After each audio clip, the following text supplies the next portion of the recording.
MP Anwarul Azim আনার হত্যাকাণ্ডে অন্যতম আসামি সিয়াম হোসেনকে অপরাধের ধরন বুঝে ভারত অথবা বাংলাদেশকে ফেরত দেবে নেপাল। এমন তথ্য জানিয়ে নেপাল থেকে ফিরে গোয়েন্দা প্রধান জানান, নেপালে আটক সিয়াম সম্পর্কে বিভিন্ন তথ্য ও ভিডিও ফুটেজ পাওয়া গেছে। হত্যা ঘটনার মূল হোতা আখতারুজ্জামান শাহিনকে যুক্তরাষ্ট্র থেকে ফিরিয়ে আনতে চেষ্টা চলছে। শাকির আদনানের রিপোর্ট। ভারতে ঝিনাইদহ ৪ আসনের এমপি আনোয়ারুল আজিম আনারকে হত্যার পর তার মরদেহ গুম করার ক্ষেত্রে সিয়াম হোসেনের গুরুত্বপূর্ণ ভূমিকা ছিল।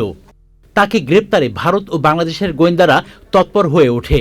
গত বৃহস্পতিবার নেপালে পালিয়ে থাকা সিয়ামকে গ্রেপ্তার করার কথা জানায় দেশটির পুলিশ। এমন তথ্যে শনিবার সকালে বাংলাদেশের গোয়েন্দাদের একটি দল নেপালে যায়। মঙ্গলবার বিকেলে ঢাকায় ফিরে দলের নেতৃত্ব দেয়া ডিবি প্রধান জানান, নেপালের পুলিশের সঙ্গে সিয়ামকে ফেরত দেওয়া প্রসঙ্গে আলোচনা হয়েছে।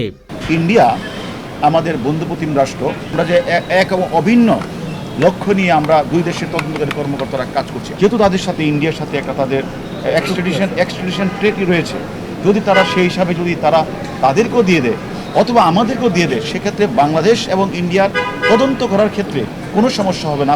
আখতারুজ্জামান শাহিন, সে হলো, আমি একটু আগেই বলেছি, সে হলো একটা মূল প্ল্যানার, বেনিফিশিয়ারি। সে যেহেতু আমেরিকান নাগরিক, ইন্ডিয়ার সাথে মার্কিন যুক্তরাষ্ট্রের একটা এক্সট্রাডিশন ট্রিটি আছে, সেই ক্ষেত্রে তারাও উদ্যোগ গ্রহণ করবে। এছাড়া আমিও বাংলাদেশের, আমি গতকাল এবং আজকে বাংলাদেশের যে এম্বাসি আছে, সেই এম্বাসির কর্তৃপক্ষের কাছে আমি কথা বলেছি। আমরা হয়তো কয়েকদিনের মধ্যে বাংলাদেশের যে আমেরিকান এম্বাসি আছে তাদের সাথে আমিও আমাদের ডিবি টিম নিয়ে আমরা তাদের সাথে আমরা মিটিংয়ে বসবো। এ সময় তিনি আরো বলেন, দেশে অপহরণ মামলার তদন্তকারী কর্মকর্তা ডিবির ওয়ারি বিভাগের অতিরিক্ত উপকমিশনার শাহিদুর রহমান রিপনকে বদলি করায় তদন্ত কাজে সমস্যা হবে না। এটা তো আমাদের কোনো পার্ট না, এটা পুলিশ হেডকোয়ার্টার, একটা রুটিন ওয়ার্ক। এমপি আনার হত্যাকাণ্ডে আসামি শিলিস্তা রহমানের পর আদালতে স্বীকারোক্তিমূলক জবানবন্দি দিয়েছেন আরেক আসামি তানভীর ভূঁইয়া। Shakir Adnan, channel I, Dhaka.